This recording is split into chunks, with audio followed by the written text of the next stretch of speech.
साथियों, कैसे आप लोग? उम्मीद है कि आप लोग अच्छे हैं। और हमारे चैनल पर, यूट्यूब चैनल पर टारगेट विथ राजन पर आप लोगों का फिर से स्वागत है। हम लोग कर रहे हैं कक्षा 4 का ईवीएस कर रहे हैं हम लोग है। और ईवीएस में अध्याय 6 को हम आज करेंगे। अध्याय 6, इसके पहले हमने 5 अध्याय को कर लिया है, ठीक है। क्लास 4 का लगभग टोटल 24 अध्याय है, 24-25। तो हम लोग 6-6 करके जो है बांट लेंगे वीडियो में, क्योंकि ज़्यादा समय आपको भी बोरिंग ना लगे। लगभग 10 से 12 मिनट का वीडियो होगा और 6 चैप्टर हम लोग आज करेंगे, लगभग 6 से लेकर 12 अध्याय तक।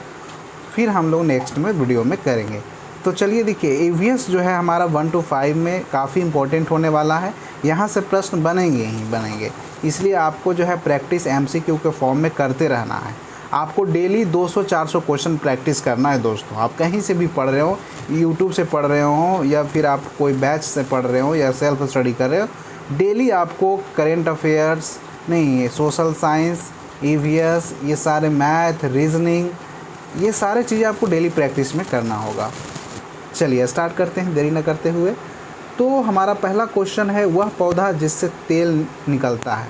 तो तेल तो आपको मालूम है, रबड़ के पौधे सरसों के से ही तेल निकलता है, ये तो आपको मालूम ही होगा। चलिए क्वेश्चन नंबर 2 की ओर चलते हैं। औषधीय गुण वाला पौधा, ये भी आपको मालूम होगा, तुलसी है, काफ़ी ज़्यादा फेमस है। नेक्स्ट हम चलते हैं 3 नंबर। निम्नलिखित में से कौन सा पौधा कांटा होता है? तो कांटा जो हम बताए थे, गुलाब में कांटा होता है। नेक्स्ट क्वेश्चन हमारा 4 है, निम्नलिखित में से कौन सा छायादार वृक्ष है? आप बताइए, इसमें नारियल, केला, खजूर, पीपल? नहीं, पीपल जो होगा क्या होगा, ये हमारा छायादार वृक्ष हो जाएगा। तो पीपल क्या हो जाएगा, राइट आंसर हो जाएगा। चलिए नेक्स्ट हम चलते हैं, निम्नलिखित में से किस पेड़ से ज़्यादा ऑक्सीजन निकलता है? ये देखिए कई बार प्रश्न पूछा गया है। इसमें आपको ऑप्शन में दिया गया है पीपल, केला, आम, अमरूद। तो बहुत सारे बच्चे जानते होंगे, गेस कर रहे होंगे कि पीपल होगा। तो 5 का आंसर क्या हो जाएगा, पीपल ही होगा दोस्तों। चलिए नेक्स्ट हम चलते हैं क्वेश्चन नंबर 6 पर। क्वेश्चन नंबर 6 है, निम्नलिखित में से कौन सा अनाज है? गेहूँ क्या है, अनाज है, ये आपको मालूम होगा। गेहूँ क्या है, अनाज में आता है, ठीक है। चलिए तो इस तरीक़ा से 6 हमारा हो गया। अब हम आते हैं क्वेश्चन नंबर 7 पर। क्वेश्चन नंबर 7 है, यह अध्याय का लास्ट क्वेश्चन है 6 का। निम्नलिखित में से कौन सा एक फूल है? तो फूल इसमें कौन सा है? गुलाब क्या है, एक फूल है। तो काफ़ी इजी होने वाला है। चलिए अध्याय 7 की ओर चलते हैं हमें। अध्याय 7 में है जड़ों की जकड़। ये अध्याय है जड़ों की जकड़, जिसमें लगभग 2 क्वेश्चन ही है। तो पहला क्वेश्चन है, पौधे को बढ़ने के लिए किसकी आवश्यकता होती है? पानी, खाद, दोनों या इनमें से कोई नहीं? तो आप लोग बताइएगा, पौधे को बढ़ने के लिए किसकी आवश्यकता होती है? तो पौधों को बढ़ने के लिए पानी की आवश्यकता भी होती है, नहीं, बढ़ने के लिए खाद की भी आवश्यकता होती है, ठीक है। चलिए तो दोनों की हो जाएगा यहाँ पे आवश्यकता, दोनों की आवश्यकता हो जाएगा, पानी और खाद। नेक्स्ट चलते हैं, पेड़ की जड़ें कहाँ होती है? पेड़ की जड़ें ज़मीन के नीचे होती है या ज़मीन के ऊपर होती है या फिर इनमें से कोई नहीं होती?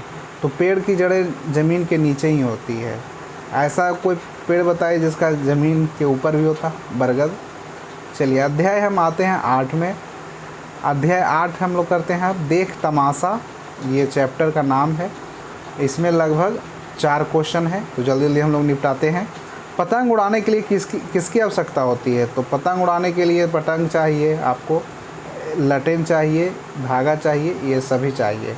नहीं तो उपरोक्त सभी चीज़ों की आवश्यकता हमें होती है पतंग उड़ाने के लिए। पतंग किसकी बनी होती है? पतंग किसकी बनी होती है? कागज़ की भी होती है, प्लास्टिक की भी होती है, दोनों की हो जाएगी। चलिए, बिहार में पतंग किस अवसर पर उड़ाई जाती है? तो मकर संक्रांति पर उड़ाई जाती है बिहार में पतंग, ये आपको मालूम होगा। माँ के भाई को क्या कहा जाता है? माई के भाव को क्या कहा जाता है? मामा कहा जाता है। माई के भाव को नहीं, माई के भाई को, माँ के भाई को क्या कहा जाता है? मामा कहा जाता है। चलिए ये हो गया। अब हम आते हैं अध्याय 9 की तरफ चलते हैं। अध्याय 9 है, जब मामा जी घर आए। ये हमारा अध्याय 9 है। इसमें है, राखी बांधने का त्यौहार को क्या कहा जाता है? रक्षाबंधन, काफ़ी इजी है। नेक्स्ट है, रक्षाबंधन के दिन स्त्रियां किसकी राखी बांधती है? अपने भाई को, नाना को, पिता को, किसको बांधती है? तो अपने भाई को, ये काफ़ी इजी है। चलिए नेक्स्ट क्वेश्चन की ओर चलते हैं। राखी कहाँ बांधी जाती है? कलाई पे बांधी जाती है, ये आपको मालूम होगा, नहीं आप लोग बंधाते भी होंगे। पिता, माँ के पिता हमारे क्या लगेंगे? माँ के पिता क्या लगेंगे? नाना जी लगेंगे ना, कि नानी लगेंगे? नाना जी लगेंगे। नानी क्या लगेंगे? माँ के माँ। हमारी माँ की माँ क्या लगेगी? देखिए नेक्स्ट क्वेश्चन आ गया ना, नानी लगेगी। चलिए, तो इस तरीक़ा से चैप्टर 9 में जो है 5 क्वेश्चन थे। अब हम चलते हैं चैप्टर 10 में। चैप्टर 10 में छठ पर्व और बच्चे के बारे में है, और छठ बिहार का बहुत फेमस त्यौहार है, तो इसलिए छठ तो है ही। छठ पूजा किस राज्य का त्यौहार है? देखिए बिहार का आ गया ना छठ पूजा, तो काफ़ी फेमस होने वाला है छठ, इसलिए छठ को हम लोग धूमधाम से मनाते हैं। छठ पूजा किस महीने में मनाई जाती है? देखिए इसमें बहुत सारे बच्चे फंसेंगे। आश्विन में, फागुन में, कार्तिक में, चैत में, बहुत सारे बच्चे इसमें फंसेंगे, क्योंकि ये हिंदी महीने का यहाँ पे इस्तेमाल किया गया है। तो इसमें सही उत्तर क्या होगा आप लोग कमेंट में बताएं जल्दी से हमें। तो इसका सही उत्तर क्या हो जाएगा, जल्दी बताएं आप लोग। तो इसका हो जाएगा कार्तिक हो जाएगा। क्या हो जाएगा? छठ महीना किस माह में मनाई जाती है? छठ जो है वह जो है कार्तिक के महीनों में मनाया जाता है। छठ पूजा कितने दिनों का त्यौहार होता है बताइए? 2 दिन, 3 दिन? आपके घर में मम्मी पापा या कोई भी करते होंगे, तो आप जब जाते होंगे फैमिली मेम्बर्स में छठ मनाने के लिए, तो कितने दिनों का होता है? तो छठ जो है वह लगभग 3 दिनों का होता है।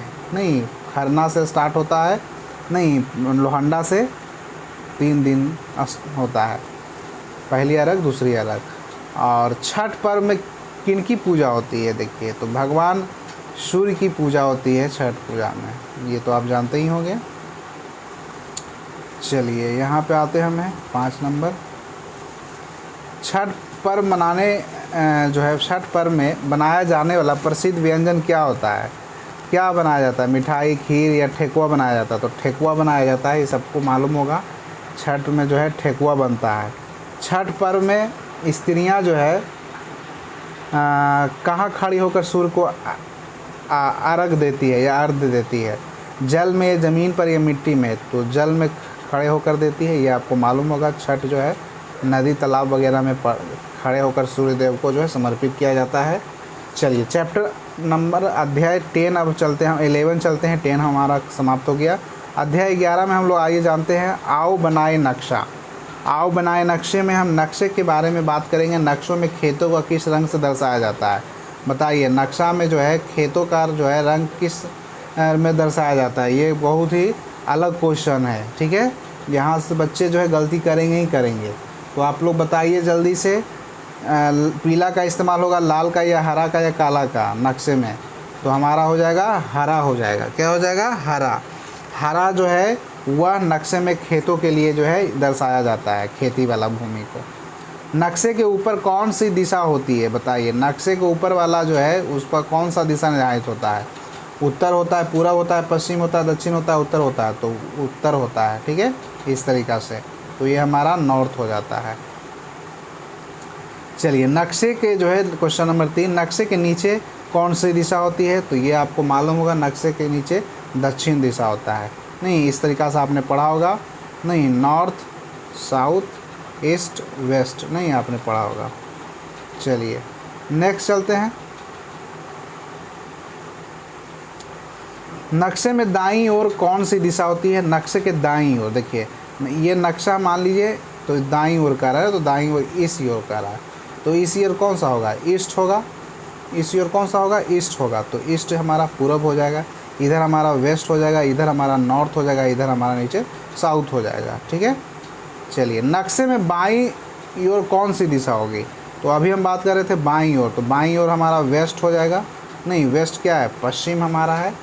चलिए नक्शे में नदियों को किस रंग से दर्शाया जाता है? बताइए, ये क्वेश्चन फंसाने वाला है। नक्शे में नदियों का रंग किससे दर्शाया जाता है? तो नीला से दर्शाया जाता है। चलिए अच्छी बात है।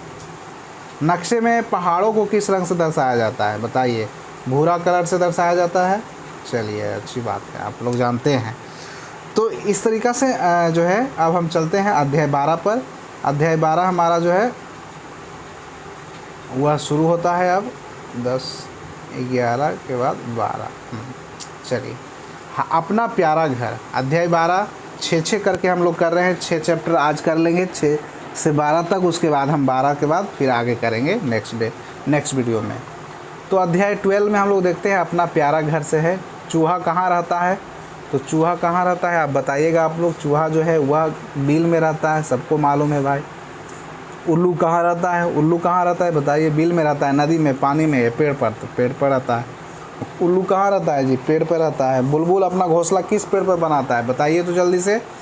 बुलबुल अपना घोंसला कहाँ पे बनाता है, आम पर, पीपल पर, बरगद पर, केला पर, किस पे बनाता है, तो बुलबुल जो है बरगद पर बनाता है। बुलबुल जो है अपना घोंसला कहाँ बनाता है, बरगद पर। निम्नलिखित में से कौन सा जीव मांद में रहता है, मांद में कौन सा जीव रहता है बताइए, शेर या उल्लू या सांप या ऊँट। तो मांद में तो हमारा शेर रहता है ना, उल्लू तो पेड़ पर रहता है, ऊँट जो है अपना अलग जगह रहेगा। किस जानवर को केवल रात में दिखाई देता है, चमगादड़, ऊँट, हाथी, ऊँट, बिलाव, बताइएगा आप लोग। रात में किसे दिखाई देता है, तो रात में जो हमारा चमगादड़ को दिखाई देता है। तो इस तरीक़ा से हमारा अध्याय जो है 12 जो है समाप्त हुआ। और नेक्स्ट वीडियो में हम लोग करेंगे 13 अध्याय नंबर 13 हम लोग करेंगे, खेत से घर तक, ठीक है। तो इस तरीक़ा से आप ये जो ईवीएस है इसको आप यहीं से प्रश्न पूछे जाएंगे। कुछ प्रश्न आपको आसान लग रहे होंगे, लेकिन कुछ प्रश्न बीपीएससी जो है आपसे आसान प्रश्न नहीं पूछेगा, वो ऐसा ही प्रश्न पूछेगा जो अनएक्सपेक्टेड है, मतलब जहाँ पे बच्चे गलती करेंगे, फंसेंगे। तो इसलिए आप लोग जो है सारे पोर्शन पर ध्यान दें, ये नहीं कि सिर्फ जीके जीएस पढ़ते रहें और मैथ रीजनिंग को छोड़ दे, करंट अफेयर्स को छोड़ दे, ईवीएस को छोड़ दे। इसलिए आपको सबको लेके चलना है, लैंग्वेज को भी देखना है अपना है। चलिए, इस तरीक़ा से आपको कैसा लगा ये वीडियो, अच्छा लगा हो तो लाइक शेयर सब्सक्राइब अपने दोस्तों के साथ ज़रूर करें। थैंक यू हमसे जुड़ने के